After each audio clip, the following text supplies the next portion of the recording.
Hi guys, yung discussion naman natin today dito sa ating playlist ni OKX Bot Trading. Ito yung DCA Martingale, no? So, discuss natin yan sa video natin today. Before we start, kung hindi nyo pa na-like itong video na ito, please like this video first.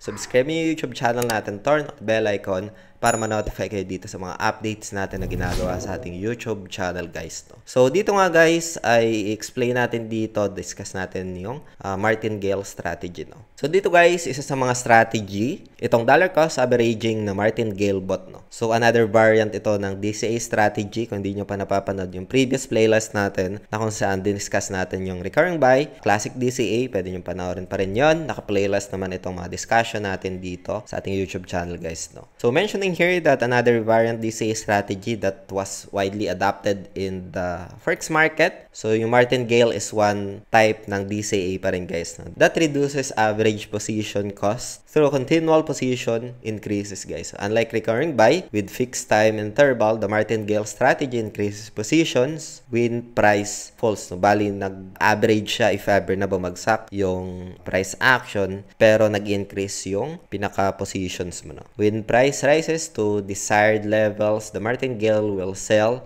the entire position. So, like for example, this one, sa illustration na ito, nagkakaroon ng pagbagsak ng presyo. Since naka-Martingale ka, if ever na bumagsak pa siya, ay magkakaroon siya dito ng increase sa positions, guys, no? And then, mag-average siya, ibebenta niya doon sa potential na break-even or profits mo. And again, guys, in my own opinion, medyo risky ito, no? Kasi if ever na mas bumagsak pa siya, tapos naka-Martingale ka, since nag-i-increase ng positions ito pag bumabagsak, ay mas mataas yung drawdown mo, or mas mataas yung loss mo dito. So, yan yung isa sa mga experience ko dito or na-observe ko sa Martingale, no?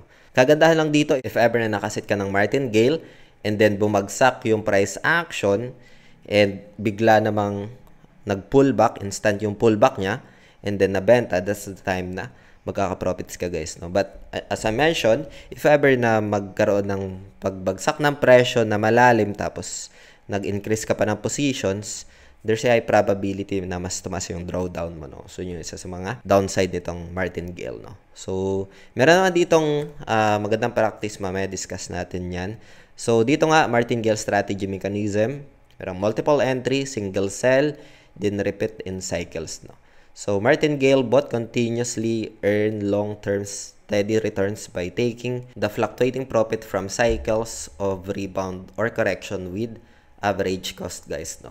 So, dito, guys, as we observe, ayan, meron ditong mga matatagal na talaga din, guys, no?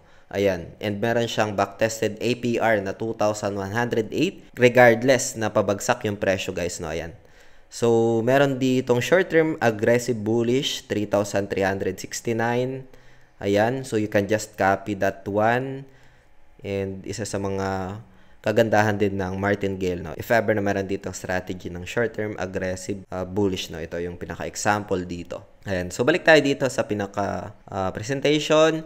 Martingale bot. As mentioned dito, multiple entry, meron siyang single sell, then repeat in cycles. Customizable features, start conditions, order multipliers, and yung pinaka-highlights dito nga is merong up to 100 safety orders, no?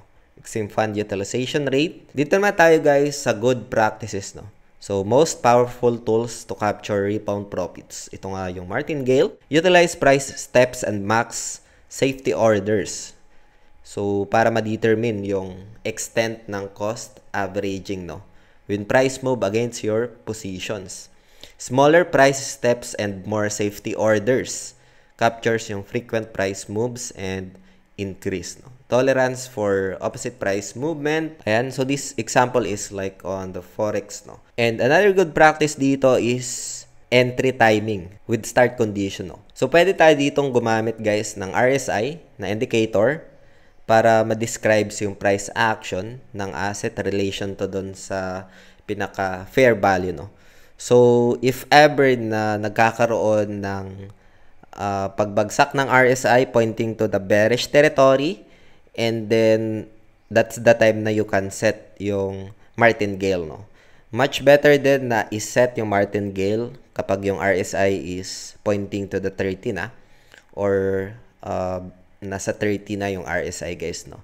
As mentioned dito, value lower than the oversold threshold, ayan, 30 RSI, no, suggests that short-term decline is coming to an end. Ideal to start along DCA bot, guys, no. So yan yung isa sa mga good practice dito sa martingale. 4 hours time frame and then daily time frame, if ever na yung RSI is below doon sa 30 or nasa threshold ng 30, there's a probability na pwedeng mag-pullback yung price action, no? So, yun yung isa sa mga good practice dito kay martingale. And as we observe nga dito, merong mga available AI strategies, guys, no? So, pwede nyo itong puntahan dito lang ulit sa trade. Ayan. And then sa spot. And then puntahan mo lang itong tools. Makikita mo dito yung trading bots. And then meron ditong martingale strategy ito. Meron din spot DCA martingale ito. So, pwede mo itong i-select. Ito yung mga available na AI strategies. You can set sa manual. Make sure na meron kang RSI dito na nakaset, no? So, pwede mo naman siya i-add. Punta ka muna dito sa my trading view. And then, dito sa indicators, select mo lang yung RSI. And then, add mo lang ito, guys, no? So, like for example, this one, 4 hours time frame, ay sitin nga yung RSI natin papunta sa 30, no? So, 4 hours time frame to, pero I think sa daily ay pointing pa lang, guys, no? So, much better na mag 30 muna ito before you set dito ng mga trigger settings and USDT amount, guys, no? So, yun. Hope you get some ideas, insights dito, guys. Next discussion natin ay yung Gridbot ideas, guys, no? So, you can watch that.